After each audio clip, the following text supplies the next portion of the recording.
6h01 e Fux diverge de Moraes e Dino e vota pela absolvição de Bolsonaro no julgamento da suposta tentativa de golpe de Estado. Hoje, Cristiano Zanin e Carmen Lúcia que vão declarar os votos. Contato agora direto com Brasília. O repórter da Rádio Bandeirantes, Vitor Gomes, traz os detalhes. Oi, Vitor, bom dia. Bom dia, Duda. Bom dia a todos os ouvintes do Pulo do Gato, da Rádio Bandeirantes. O Supremo retoma hoje, às 14h, o julgamento de Jair Bolsonaro e dos outros 7 réus no processo da suposta tentativa de golpe de Estado.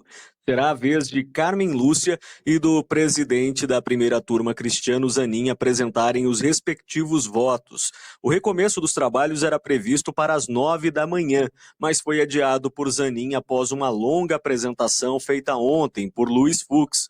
Durante mais de 12 horas, o ministro abriu divergências com o relator da ação. Ao contrário de Alexandre de Moraes e de Flávio Dino, ele aceitou a maioria dos questionamentos das defesas dos réus do chamado núcleo crucial. Para Fux, o caso deveria ser julgado em primeira instância e não no STF, já que os envolvidos não contam com foro privilegiado. Vamos acompanhar.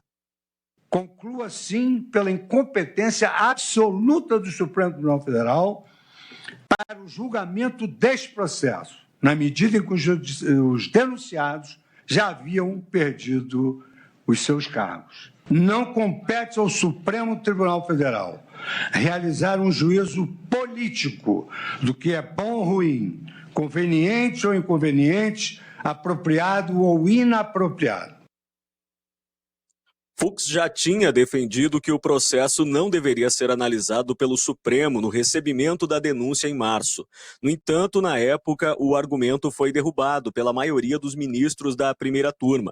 Ontem, ele pontuou que, se a ação coubesse de fato à Corte, o julgamento deveria ser levado ao plenário, com a participação dos 11 ministros. Luiz Fux concordou com as alegações dos advogados que apontaram não ter tido acesso a todas as provas. Isso, na visão do ministro, impediu o amplo direito de defesa. O ministro defendeu ainda a anulação do processo.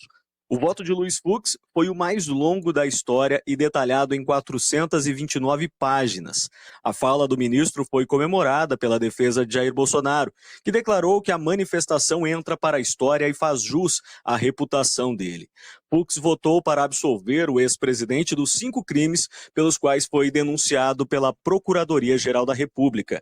Para isso, o ministro analisou 3 pontos: o uso da Agência Brasileira de Inteligência para monitorar autoridades e também falas, discursos e entrevistas contra as urnas eletrônicas e a adesão aos planos contra autoridades. Luiz Fux afirmou que a ferramenta que teria sido usada para o monitoramento ilegal deixou de ser utilizada antes dos fatos apontados pela PGR em maio de 2021.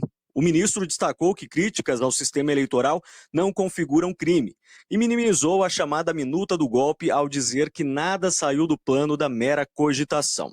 Segundo Luiz Fux, a Procuradoria Verde e Amarelo. O ministro ressaltou que o ex-presidente não tinha nenhum dever de desmobilizar os acampamentos em frente ao quartel-general do Exército. Ele lembrou que Bolsonaro não ocupava mais o cargo de chefe do Executivo em 8 de janeiro de 2023. Fux concordou com os ministros Alexandre de Moraes e Flávio Dino para validar a delação do tenente-coronel Mauro Cid, ex-ajudante de ordens de Bolsonaro. Para ele, foi feito dentro das normas jurídicas e com a presença dos advogados do réu. Mas as discordâncias seguiram na análise do mérito, ou seja, se o ex-presidente e outros 7 acusados são responsáveis pela suposta tentativa de golpe. Luiz Fux também votou para absolver Jair Bolsonaro e os outros 7 réus por dano qualificado nos atos de 8 de janeiro. Vamos acompanhar. Um acusado não pode ser responsabilizado por um dano provocado por terceiro, especialmente se não houver prova de qualquer vínculo ou determinação direta ou mesmo de que se omitiu especificamente quanto ao dever de impedir o resultado. Pois é, e a fala do ministro Luiz Fux, o julgamento volta então hoje a partir das 14h, a reportagem da Rádio Bandeirantes acompanhando todos os detalhes. Volto com vocês.